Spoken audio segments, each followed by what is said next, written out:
Hello and welcome back to the IOSportscast. With me as always I've got Ollie. Hi guys. And we are here for the Austrian Grand Prix. I don't know how long we're going to be here because we're absolutely melting. That's why we're not doing a video this My week. word. Yeah. The heat wave has kicked in. It's not a heat wave, it's literally like someone's just got the sun, pulled it a lot closer to Earth, and everybody's just roasting. It's too warm. Yeah. So this might be a very, very quick race. Yeah, we might be just talking just to get it over with. Austria. I love Austria. It's a nice track. Yeah, I do love Austria, to be fair. What I haven't done is gone back and check our predictions from British Grand Prix. Yeah. Partly because they're kind of irrelevant at this point. Yeah. Because we were definitely wrong. Yep. And partly because my brain is fried. Where do we start? Sprint weekend. Was it the second one of the season or the Yes, first? the second. Second. What was the first one? Imola. Oh yes, it was. Yeah. I completely forgot that Austria was a sprint race this year because normally it's not. So I was happily working away on Friday evening, and then I was like, oh, I best put it on in the background. So I missed most of qualifying, and then I got a knock on the door. I had a nice chat with a lass trying to get some money out of me. That's what I want to clarify. Donations. Okay. Charities. Not some mafia person then. I'm glad that's the way you went with that joke. Yeah. But anyway, I ended up then looking back, and it was the second Mercedes off, and 2 minutes left of Q3, and I was like, oh well, that's Yeah, that. I didn't watch quali. That's the thing that I don't like about sprint races is it's really annoying that, for us, because it's like normally between the hours of 3 and 7 When we're at work. so we're still at work, finishing work, or on our way back from work. Yeah, exactly. Yeah. Which Yeah. I know everybody else in the world is like, oh, but European TV is always what F1 races are built behind. I'm like, yeah, that's great, but actually, like, My boss won't allow me to watch it at work. So like, yeah. yeah, I understand most of the races are built around a European TV. Most of the races are in Europe though. Yeah, exactly. So, I'm still not a fan of the format. This weekend was actually a fantastic prime example of that, because we had everything happening in qualifying. We had both Mercedes go off. yeah. Perez get his lap times deleted. Yeah. Just Exactly. like So 13th. we ended up with a little bit of a mixed grid for the sprint race. We had then Guan Yu Zhou pull up with dodgy engines on the formation lap. So they had to go around again. Alonso didn't start. was going to start in the pit lane, but then didn't start at all. Oh. Yeah. So we had a nice grid set up with the Mercedes and the Hasses and Esteban Ocon right behind the top guys. But then the sprint race completely took all that away, and we ended up with the grid order we expected Yeah. from a normal qualifying. Yeah, exactly. I'm not a fan of it. I think what they should do is obviously you have your normal qualifying. If it's a sprint race, you have your normal qualifying. Yeah. And then obviously because top 8 get points now. So it goes from 8 to 1. You get 8 points if you finish first. So Yeah. you should reverse grid the top 8. What, and do it like the F2? Yeah. So like for example, if Lewis finished 8th in the sprint race, he'd He'd start on finish pole top for the pole. actual main race. So the top do 8. it- So whatever the top 8 is. treat it like a feature sprint Yeah, feature race of it'd F2. Yeah, but the qualifying would be for the sprint race. Yeah, normal. yeah. And then the top 8, Yeah. whatever the order of the feed, you just flip it. Yeah. So 8th and 7th start on pole. First and yeah. second start 7th and 8th. I just think we should stick with the format we've had because it works. Yeah, I just don't have any sprint races. Or we switch completely to a sprint race format like F2 Reverse with the grid. same format of F2. Yeah, It just feels like it's a little bit pointless at the minute. but yeah, that'd be mine. Reverse grids top 8. So where you finish Yeah. is your reverse grid. Anyway, what happened in that? Gasly had a bit of contact at the start of that with Lewis, I think. I don't know. I didn't see the. A lot of Formula One's happened in the last couple of weeks. Yeah. Yeah, so he got shunted down to the back. Seb had some collision damage as well.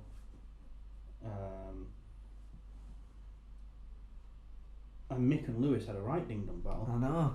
Mick was not happy at the end of it. Evil Mick, villain arc Mick. Villain Mick, yeah. Darth Mick. Like, I kind of understand. He wanted to swap, didn't he? He said he had the pace, but actually he didn't. Like, Magnussen just pulled away. Yeah. What I think he's even more annoyed about is the last bit of radio that I heard from Mick was, can you tell Kevin to slow down so I can keep the DRS? Yeah. And that's, I think, what's even frustrating me even further is earlier on in the race he didn't get the swap, but I don't actually know if he did have the pace. But then later on, Magnussen just pulled away. And then his post-race interview with his villain, villainous side, which is what we want to see.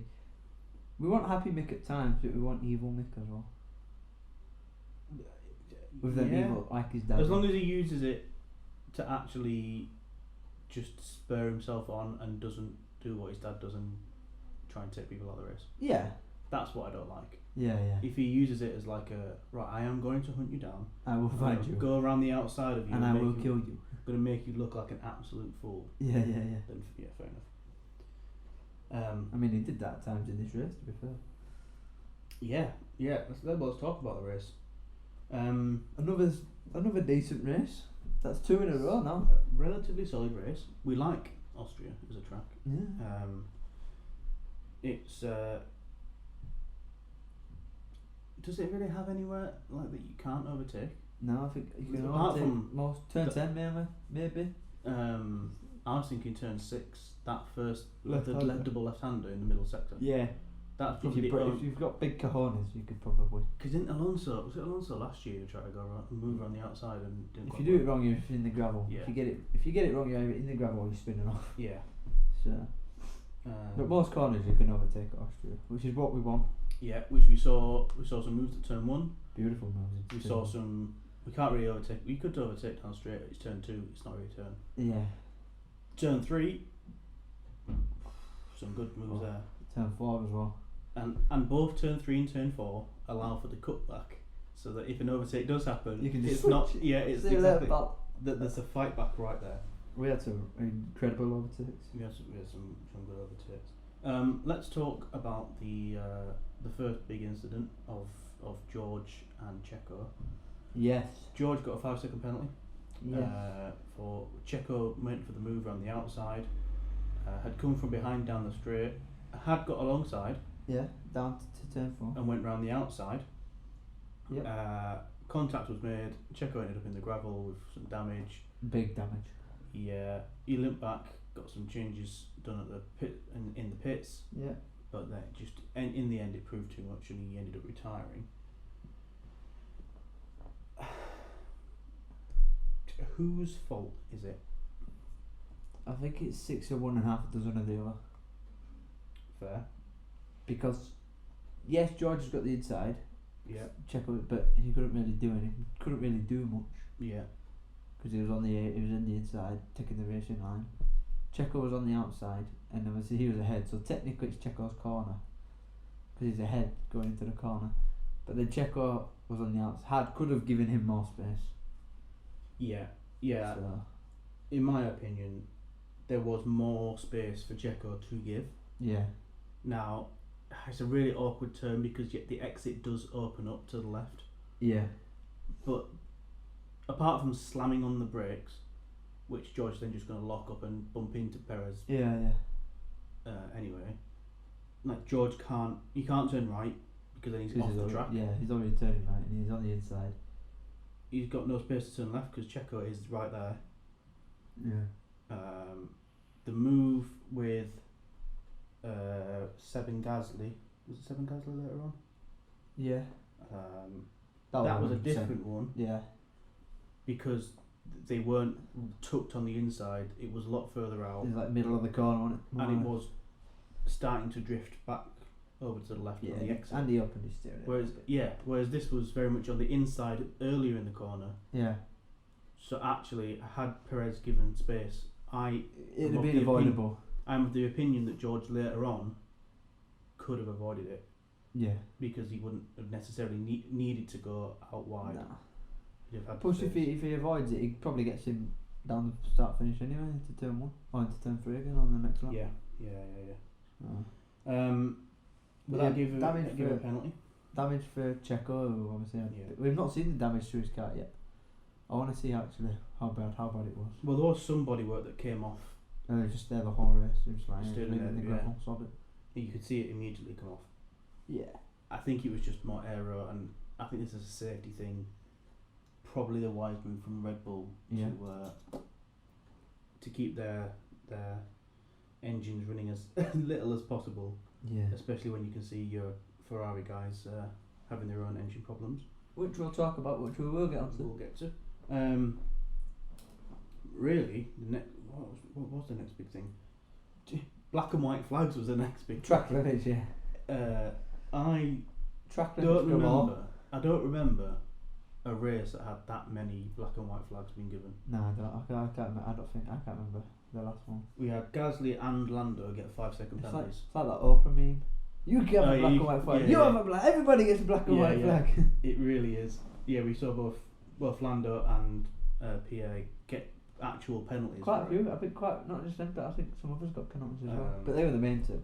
Those were the two that I remember. I don't see any. Gasly got another penalty, didn't he, for his collision with Seb? He did, yeah. I'm seeing another one here. Seb got a 5-second time penalty for exceeding track limits as well. Yeah.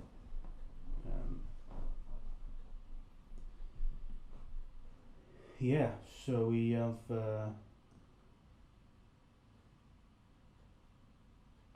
Let's just talk about the Ferrari, because it was turning out to be a nice battle up front. Yeah, there was not just that, but there was a 5-way battle at one point. Yeah, we can come on to that. Yeah, the battle at the front though was very tasty, because you had the Ferraris go super long first stint. Yeah. Red Bull not doing that. Lewis, obviously, started further back on the harder tyre and just went really long. Yeah.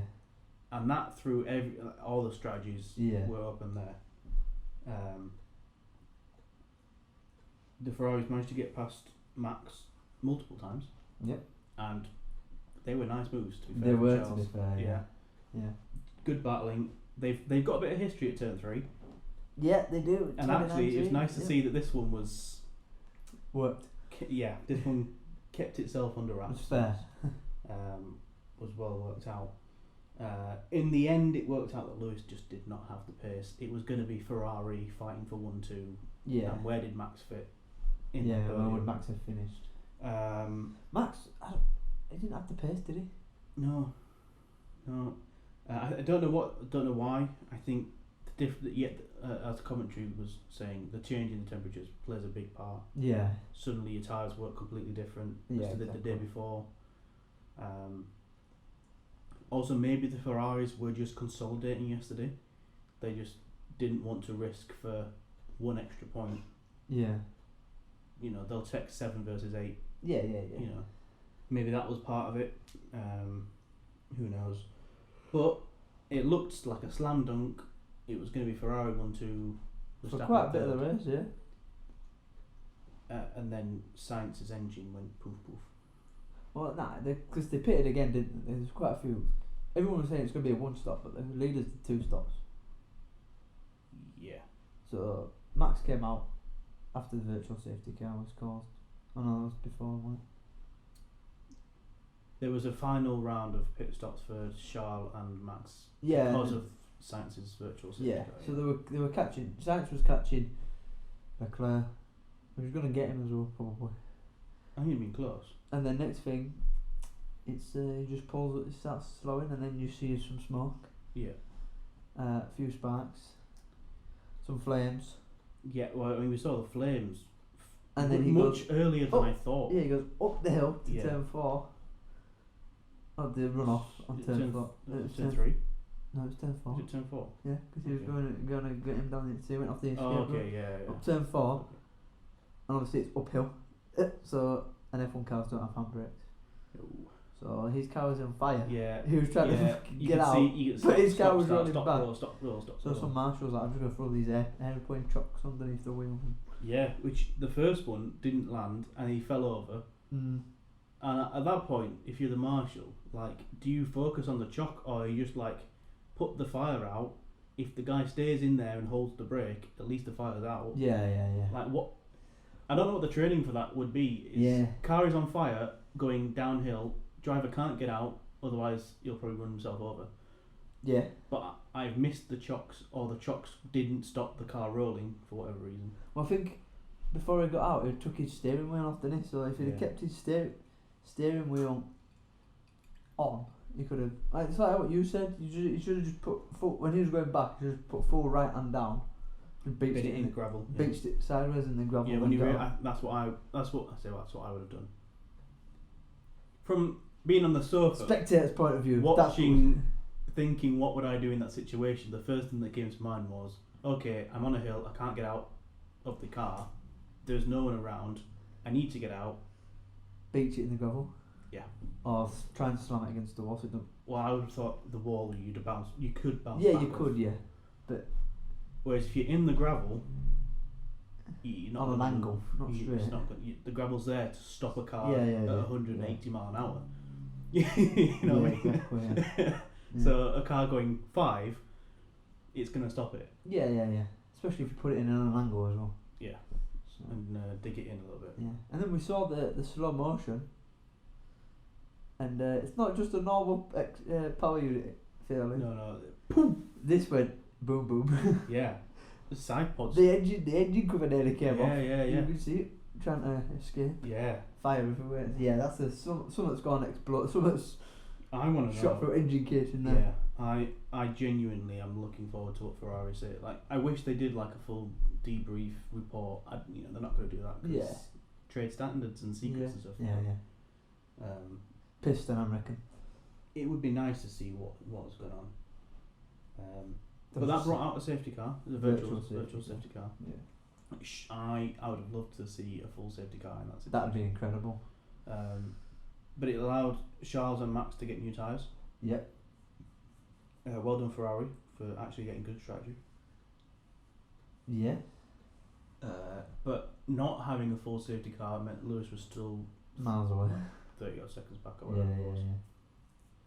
And then it was just a battle to the end of Max and Charles. Charles had a decent lead, but he also started having issues.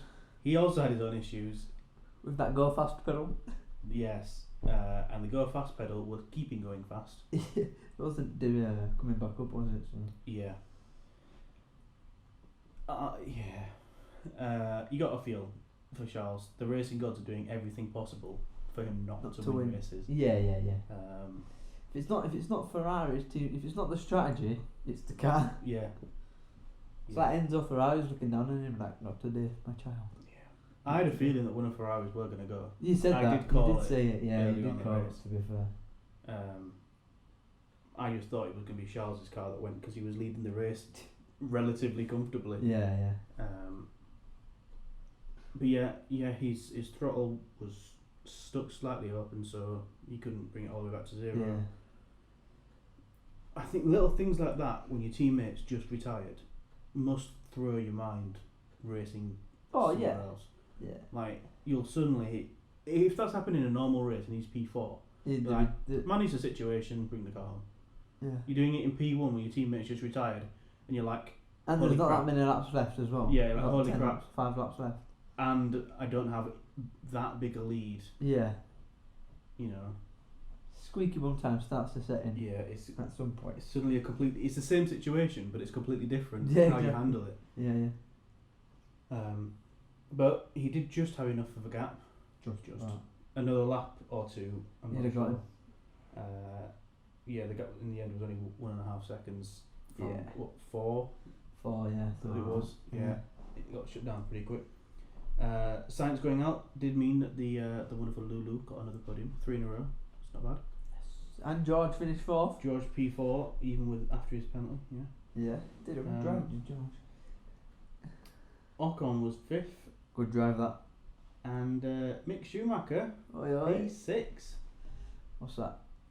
8 points. 8 points, yeah.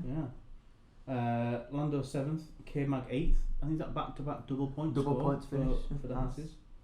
Ricciardo 9th. That's actually a fairly decent run for him. Yeah. Alonso is, as we speak, P10. Yeah. Was under investigation for potentially releasing the car in an unsafe condition. I've not read anything that has taken that off, and on the F1 standings he is still P10. That's alright from starting at the back. Starting at the back, not running the sprint race. No, yeah. He's done alright. Who finished 11th? Valtteri Bottas, which is also a decent drive given he was a pit lane start. Yeah, exactly, and he just didn't quite. And it is Austria and you can overtake. Yeah. But yeah, speaking of Valtteri, he was part of that 5-way battle. That was an incredible. That was wonderful. That was an amazing battle. These 5 into turn 3. Oh. These it was like the full lap at that. After yeah, that. it was. Yeah. They all sort of got together. Was it the Aston Martin slowing everyone down? It was the two Hasses were involved. Yeah. Alonso was involved. Bottas and I think one of the Hasses. No, one of the Aston Martins. Yeah, and then there was Ricciardo hunting at the back of that's it. Nice to see. It's nice to see 2 cars going through 3. Yeah. It's great to see 3. 5. But 5. And it was clean as well. They were all clean. Yeah. The moves were all clean. All fantastic moves. Oh. These cars can definitely follow. Oh yeah, 100%. This is what we want. And it's a beautiful track. We've and you can overtake. Back-to-back tracks where you can overtake. Yeah. It's going to go completely wrong in France, but yeah. Let's enjoy it while we can. Yeah. But no, it was wonderful to see. Overall, the racing, for most part, was pretty clean. Yeah, exactly. Bar a couple of turn 4 incidents. Yeah. It was all relatively clean. Yeah. Nice to see. Can we talk about Magnussen's move on Stroll? When he just came from absolutely nowhere. That's what I was going to do. I was going to say, do you have a favourite overtake? It's probably that one, to be fair. I think the camera angles helped it because the replay didn't look as good, but that first angle the overhead shot. I was thinking of the shot from turn 3 looking down. Oh right. The one where we saw Mick get through, we were like, that's a great move, Mick. On the inside, and then Magnussen just enter stage right and take the position. Magnussen, he looked like an absolute rocket ship. Yeah, though, yeah. And then he's from his onboard as well. Comes from quite a way back on his onboard. Yeah. He has no right to make that move. Yeah. The only issue with his onboard is it looks like Stroll slows down. Like he's alright. Okay, I've lost a position. Yeah. Either slow down for the cutback or slow down to position for the. And that helps Magnussen get the move. But obviously, but from that front on shot, we can't see that slowing down. And from the top as well, the helicopter shot, it just comes from out of nowhere. It's great to see. There were some proper good moves. A couple at turn 1 that were nice. A lot of cutbacks. I love the cutback. I love Austria for the cutback. It's turn 3 with me. 3 and 4. 3 and 4, you can do it. It's fantastic. You don't know that an overtake's been made until 2 or 3 turns afterwards. Yeah. That's when you know if it's coming out of 4 into 5. Yeah. Maybe 6. Yeah, I would say that was a good move. I think Lando had one around the outside. I can't remember who it was. It might have been Stroll again, actually. Yeah. Around about that time of the big 5 battle. A lot of decent DRS overtakes. Yeah. That straight from 3 to 4 is just long enough. It's perfect, isn't it? It's great. It's just long enough that the DRS can take effect, but not so long that every move is a DRS move. Yeah. Like there's a couple that got in there. Yeah. But in order to do that, you need to have been perfect the turn before. You need to get a good exit out of 3. I think that's fair. If DRS rewards you for making a good exit. Yeah. It's when it's too long that you can have a bad exit and a bad entry and still have the move done. Yeah. But that section is so nice. 3 to 4, yeah. I do like Austria. The one thing I don't like about Austria, we'll throw some negativity in here, just to balance out the books. Sprinkle some negativity. I don't like the pit entry No, I don't. I like the fact that they make sure the drivers have to stay right so far back because of how the pit entry is. Yeah, but it's part of the racing line. It's just too close to the racing line. They've got a little bit of space on the inside. I think they could. Do they shorten it or make it longer?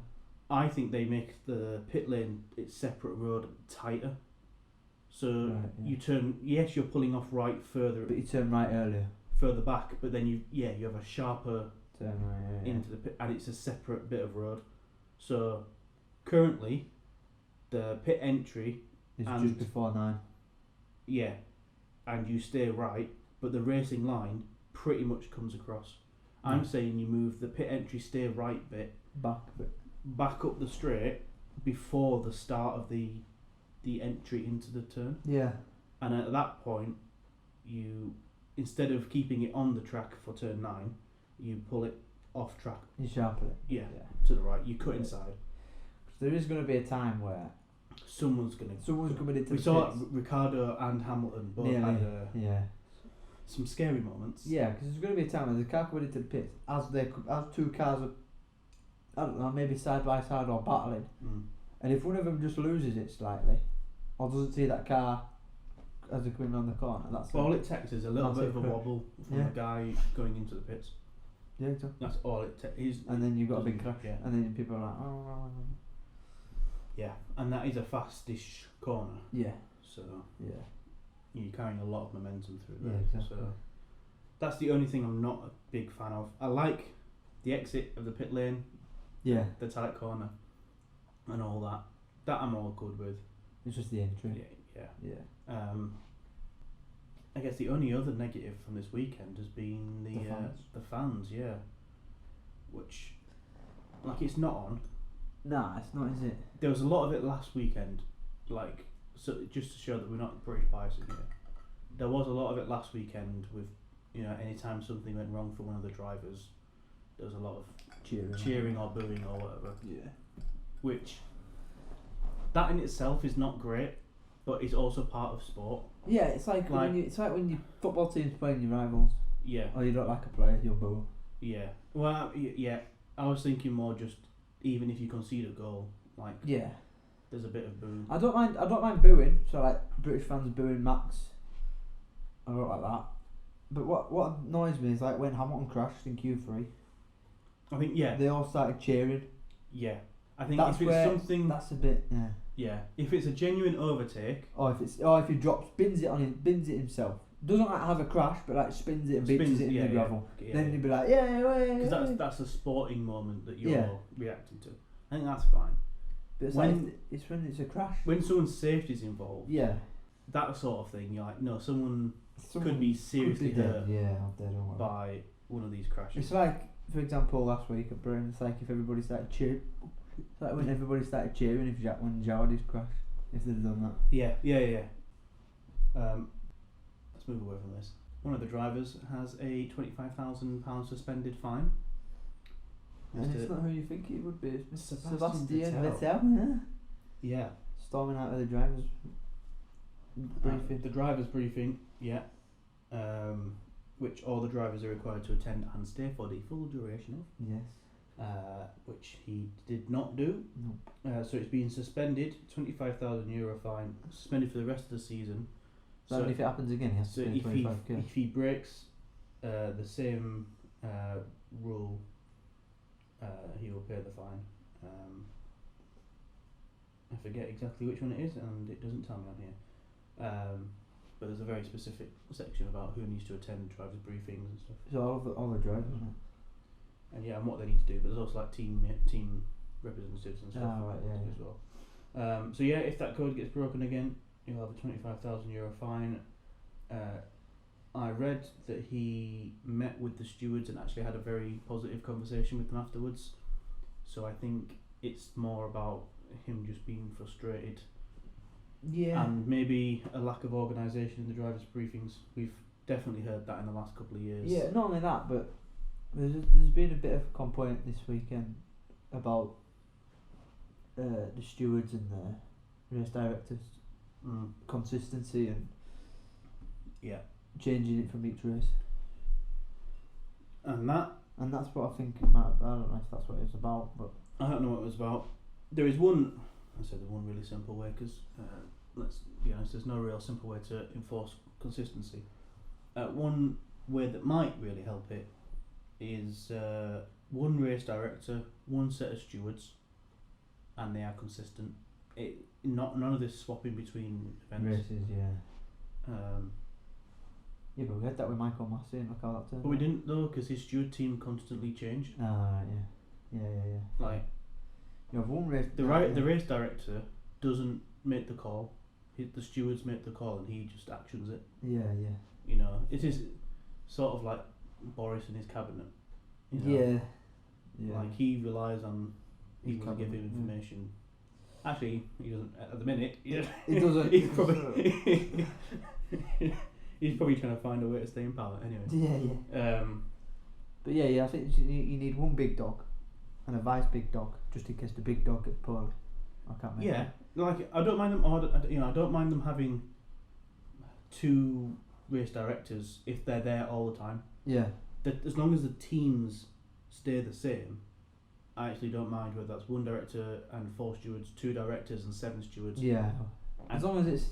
I actually kind of like the idea of 2 directors and 7 stewards. That's kind of like a big enough group of people. Yeah, to make decisions To have on the fly. 1, the resources, Yeah. and 2, enough different views. Plus, if there's multiple incidents and you've got Yeah, 7 exactly, of them, exactly. half That's could what look we at mean one, by half could look at another. That's what I mean by resources, yeah. Yeah. But that also should give you enough different views to try and make a decision. We have enough races now. We've over 1,000 F1 races. Most of those are under the recent results. You know, we're going at 20 odd a season for the last 10 years or whatever. Yeah. So a fifth of the races have happened in the last 10, 12 years. We've got enough recent data Yeah. and rules to make a little sort of citation book. You know, like they do with the law cases, like citing the reference to Yeah. this 1825 case or whatever. Yeah. We've got enough to do that, so I don't see why it's becoming such a problem. Yeah. Other than we're swapping out teams every week, so Yeah. Exactly. Because like that George Perez incident, if it was another set of stewards, they could have just been like, yeah, it's a racing incident, carry on. Yeah. But if that happens at another track, and it don't get a penalty, if it's 2 drivers and that happens somewhere else, and it don't get a penalty, you'll be like, well, it was given us that one in Austria, why have they not given it here? Yeah. So. Yeah, it's really difficult to do. It's not an easy job by any means. Nah. But we do need some consistency. Formula 1's not the only sport that's had that issue. You know, we've had it in football as well. We've had it even in cricket. Yeah. So it is a difficult thing to do. At the end of the day, human error is going to be part of it. Part of everything. But I guess when there's only 20 odd events in it to make the season up, Yeah. it does look a lot. You know, there's Yeah. 380 Premier League games in a season. You Yeah. know, so five mistakes across a season doesn't look That's that bad. Five mistakes in an F1 season, that's a quarter of the season. Yeah, exactly. Yeah. So it really is. Let's just try and nail this as best we can. Yeah, 100%. But the end result is Ferrari back-to-back wins. Yep. Which is not something I thought I would say coming out of Canada. Considering they've had 4 DNFs in the first half of the season. So they've now got 4 wins for the season, which is a lot better than I thought coming into the season that they would do. Yeah. Max still leads the way. I can't give you an update on the points because they've not updated the tables. 38, I think. I think it's somewhere around there, yeah. Is Charles back in the lead fight? Back in the hunt. Especially with Checo not scoring points. I think so. I just want Max to have loads of carrying on. I just want Max to have loads of issues. Second half of the season. We'll see if I can try and get a part-time job at Red Bull and tinker with their engines. Yeah, I mean, outside of Britain, since Imola, Max has always finished on the podium. Yeah, that needs to stop. Whereas when you look at Charles, this was his first podium since Miami. Yeah. Which is His first win since, I don't know when, 3 months? Australia. Yeah, something like that. Yeah, since race 3 of the season. Yeah. Which obviously is not good. Nope. Anyway, we've been waffling on a lot longer than I thought we would. We're just about still here. I think I put 9 ice cubes in. We've not evaporated yet. They've gone. Our drinks have evaporated, but we haven't evaporated. I'm feeling like I'm about to evaporate. Yeah, so do I. This t-shirt's going to be see-through, so. Yeah. Yeah, would you like to do the outros? Yeah. While Thank you're you. rattling your ice cubes. Sorry about that. Yeah. Thank you guys for listening. Make sure you follow us on our socials. We will put them in the description or somewhere so you can find them. Make sure you follow us on Spotify, Apple Music, Google Podcast, all the podcasting streaming sites around, and make sure you like, comment, share, subscribe, and thanks for listening, and we'll see you next time. In France? Well, we might see you next time in France. Well, we will be in France. Yeah, we won't be in France, unfortunately. We'll see you next time for the worst race on the calendar. Bye. Goodbye.